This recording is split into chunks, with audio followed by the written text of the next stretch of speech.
Good day, all you workers and proletarians. Now, since my first video proved quite the success, I thought of a new speculative idea. Now, I haven't heard many people talking about this, but Pharloom, yes, the kingdom in which Hornet will travel around in Hollow Knight Silksong, is, well, a kingdom. To inform you, my listeners, I am not a political theorist or analyzer, but I'm pretty sure a kingdom is usually ruled by a king, right? I mean, of course, there could also be a queen or a sort of interlude regency, but in its regular forms, a kingdom has at the top of its political hierarchy a king.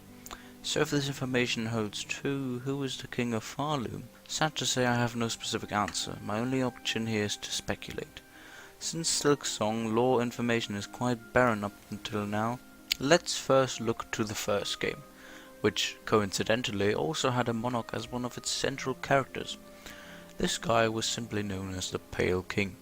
Now, to explain his role is quite complicated, but to sum it up simply, the Pale King was born from the death of a large creature known as a worm.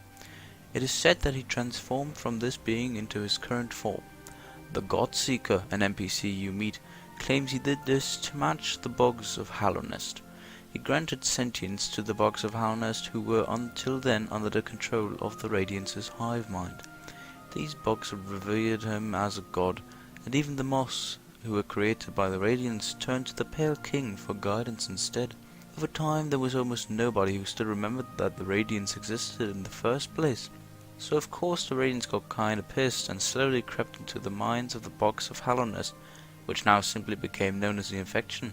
The Infection spread around the kingdom, turning the once prosperous state into one filled with decay and mindlessness.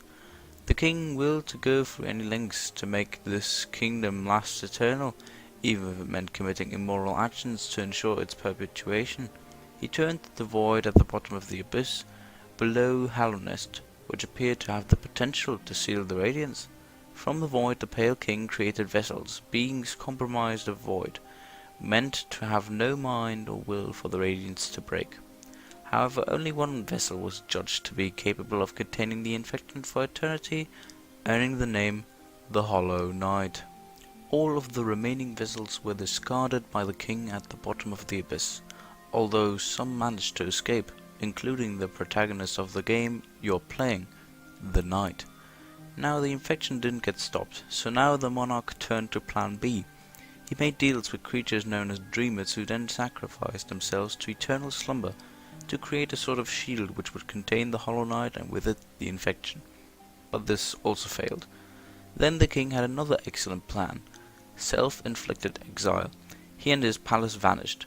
Now there is a debate still raging on in the Hollow Knight community if the White Palace, which you can enter in Hollow Knight through a game mechanic called the Awoken Dream Nail, is merely a dream or, well, the actual palace. And along with this debate, the question is bound into it if the Pale King is dead, as you can find a corpse resembling his physical form in the Dream Palace, or merely gone into hiding. So now that we've covered up until this point, what about Pharloom?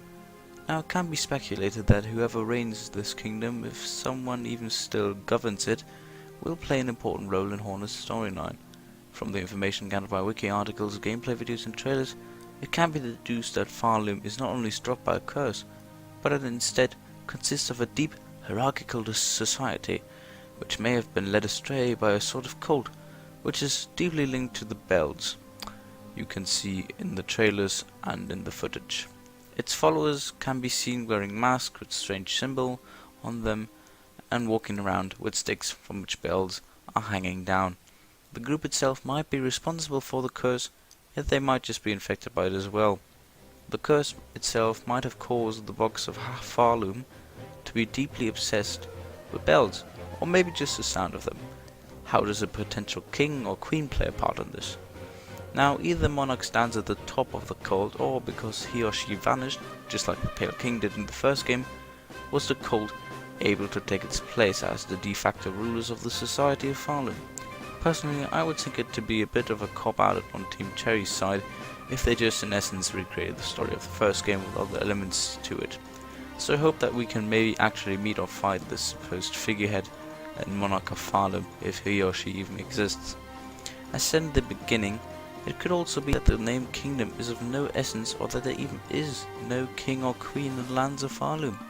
Interesting information now comes from another source. The official Hollow Knight Silksong website made by Team Cherry holds quite an interesting wording, which might give hints at the future of this supposed king of Pharloom. From the website we can gather multiple things. First, Hornet must ascend the kingdom to its top, a shining citadel crowning the land. The phrasing of crowning is interesting, as a crown is usually linked to a monarch or simply a king or queen. This could give credence to the theory of the king of Pharloom actually being alive, since the citadel is defined as a palace or fortress by dictionary standards. What strengthens the theory of mine is the following passage on the website. Listen closely. Over 150 all-new foes stand between Hornet and the shining citadel crowning the kingdom. Beasts and hunters, assassins and kings, monsters and knights. Hornet must face them all with bravery and skill. Did you hear it? Hornet will have to fight kings, plural. What can we gather from this? Well, it could be possible that this passage just means other sorts of kings. For example, it is close to confirm that the players will have to battle a boss named Hunter Queen Carmelita, a character which appears to be an ant queen, possibly leading the ants seen in the Hollow Knight Silksong reveal trailer. If there are other monarchs like this in-game, then it is possible that we will not get to fight the king or queen of Pharloom in Silksong. But on the other hand, Hunter Queen Carmelita is, well, a queen and not a king, so she might not count to the aforementioned kings. Then again, who says that there can't be other monarchs roaming the lands of Pharloom, other tribes with their own specific leaders? Heck, there are loads of possibilities. Honestly, from this point of standing, I have absolutely no idea. Loose speculation is sadly all we have until now. A last possible theory I want to throw into the ring is my personal speculation that the Pal King has some form of family. Maybe he is not the only one with these powers. While the Hollow Knight wiki mentioned that these ancient beings called worms, of which the Pale King is one, have all sort of died away, it's not for certain that there aren't a few roaming around lands beyond Hollowness. A possible family or dynastic line, perhaps. A possible candidate for the throne of Pharloom? Perhaps, though definitely not an option to rule out. Though what could cause the theory its existence is a quote by an NPC named Bardoon, found sleeping in Kingdom's Edge. He mentions the following: "The worm's corpse decaying, endless, serene, sad, with its light gone the world is smaller." So, with the worm's corpse, Bardoon means the old body of the Pale King, his past form.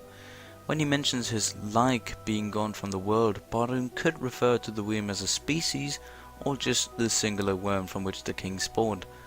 Whether you believe one side or the other, I hope to have given you enough material from which to build upon, fellow viewer. Sadly, my time is up for now, but I will keep you guys and girls informed on new ideas and theories. If you enjoyed my little speculation video, then please click the like button down below, and follow me if you haven't already, to be up to date with new videos.